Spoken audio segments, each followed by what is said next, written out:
இந்த வீடியோவில் நம்ம ரசம் எப்படி சிம்பிளாக டேஸ்ட்டாக செய்யணும்னு பார்க்கலாம்.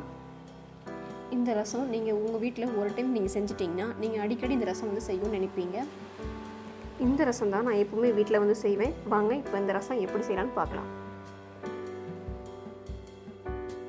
Hi friends, welcome to Maahistyle. வீடியோக்குள்ள போறதுக்கு முன்னாடி நீங்க நம்மளோட சேனல் இன்னும் சப்ஸ்கிரைப் பண்ணுங்க. பெல் பட்டனை கிளிக் பண்ணிட்டு ஆல் பட்டனை கிளிக் பண்ணிக்கோங்க. அப்பதான் நம்ம போடுற வீடியோஸ் எல்லாமே உங்களுக்கு வந்து நோட்டிஃபிகேஷன்ல வரும். வாங்க வீடியோக்குள்ள போலாம்.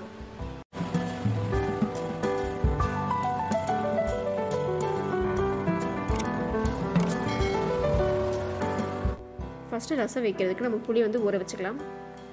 நான் இப்போ சின்ன லெமன் சைஸ் அளவுக்கு புளி எடுத்திருக்கேன். நிறைய வந்து புளி சேர்க்க வேணாம். ரசம் செய்யும்போது எப்பவுமே ரொம்ப தண்ணியாக இருந்தால் நல்லா இருக்காது.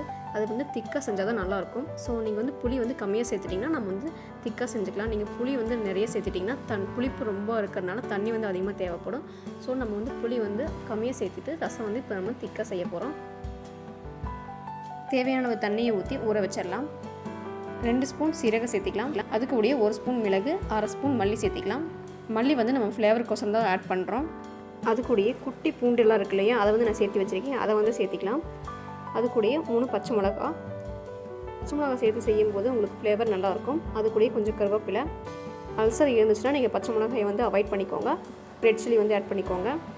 இப்போ இது எல்லாமே நல்லா அம்மியில் வந்து நான் அரைச்சி எடுத்து வச்சுட்டேன். உங்களுக்கு வந்து சின்ன ஜார் இருந்தாலும் சின்ன ஜாரில் போட்டு அரைச்சி எடுத்து வச்சுக்கோங்க. அதுவும் நல்லாயிருக்கும். நீங்கள் மிக்சியில் அரைக்கும் போது நல்லா ஃபைன் பேஸ்ட்டாக அரைச்சாலும் சரி, நீங்கள் இந்த மாதிரி கொரன்னு அரைச்சாலும் சரி, எப்படி இருந்தாலும் வந்து ஃப்ளேவர் வந்து நல்லா தான் இருக்கும். ஸோ நான் மிக்சியில் அரைக்கும் போது பார்த்திங்கன்னா நல்லா ஃபைன் பேஸ்ட்டாகவே அரைச்சிடுவேன். இப்போ பாருங்கள் புளி எல்லாமே நல்லா ஊறிடுச்சு. இப்போ நம்ம அதையே கரைச்சி எடுத்து வச்சுக்கலாம். இப்போ இந்த புளி கரைசல் கூடயே நான் 3 தக்காளி சேர்த்திக்கிறேன். இப்போ நம்ம இந்த தக்காளியை நம்ம கையாலேயே நல்லா மசிச்சு விடணும். நீங்கள் தக்காளி சேர்த்திக்கும் போது நல்லா பழமாக பார்த்து சேர்த்திக்கோங்க. அப்போ தான் நமக்கு கையால் மசிக்கும் போது ஈஸியாக இருக்கும். இப்போ பாருங்கள் தக்காளி எல்லாமே நல்லா மசிச்சு விட்டாச்சு. இப்போ இந்த டைமில் நம்ம மல்லித்தலை சேர்த்திக்கலாம். மல்லித்தலை சேர்த்து எப்படி நம்ம தக்காளியை வந்து மசிச்சு விட்டோமோ அதே மாதிரி மல்லித்தலையும் நல்லா மசிச்சு விட்டுக்கலாம். அதோட எசன்ஸ் எல்லாமே ரசத்தில் இறங்கிடும். ரசத்துக்கு நல்ல ஃப்ளேவர் கொடுக்கும். இப்போ எல்லாமே நம்ம நல்லா மசிச்சு விட்டாச்சு. இப்போ இந்த டைமில் நமக்கு தேவையான அளவு தண்ணி சேர்த்திக்கலாம். உங்களுக்கு புளிப்பு எந்த அளவுக்கு தேவையோ அந்த அளவுக்கு பார்த்துட்டு நீங்கள் தண்ணி சேர்த்திக்கோங்க. இப்போ நம்ம ரசம் வைக்க ஸ்டார்ட் பண்ணிடலாம். தேவையான அளவு ஆயில் சேர்த்திக்கலாம். கடுகு சேர்த்திக்கலாம். கொஞ்சமாக ஃப்ளேவருக்காக வெந்தயம் சேர்த்திக்கலாம். கடுகு வெந்தயம் ரெண்டுமே புரிஞ்சதுக்கப்புறமா நம்ம கருவேப்பிலை சேர்த்திக்கலாம். அது கூடயே நம்ம தட்டி வச்சுருந்த மிளகு, சீரகம், பூண்டு அதை சேர்த்திக்கலாம். இது கூடயே 2 வரமிளகா சேர்த்திக்கலாம். ஸ்டவ்வை லோ ஃப்ளேமில் வச்சுக்கிட்டு இது எல்லாத்தையுமே நம்ம நல்லா கலந்து விட்டுறலாம்.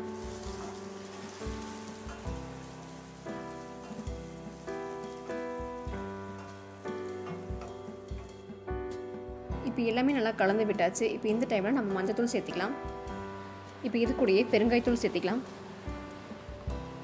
இப்போ எல்லாத்தையும் நல்லா கலந்து விட்டுட்டு பச்சை வாசனை போகிற வரைக்கும் சிம்மில் வச்சு நம்ம நல்லா வதக்கிக்கலாம்.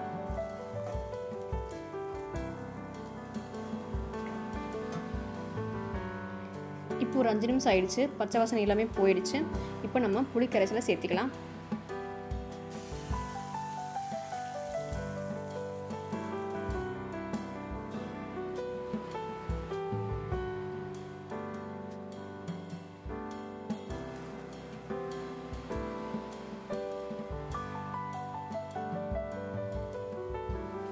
இப்போ எல்லாமே நல்லா கலந்து விட்டாச்சு. இப்போ இந்த டைமில் நம்ம ரசத்துக்கு தேவையான உப்பு சேர்த்திக்கலாம்.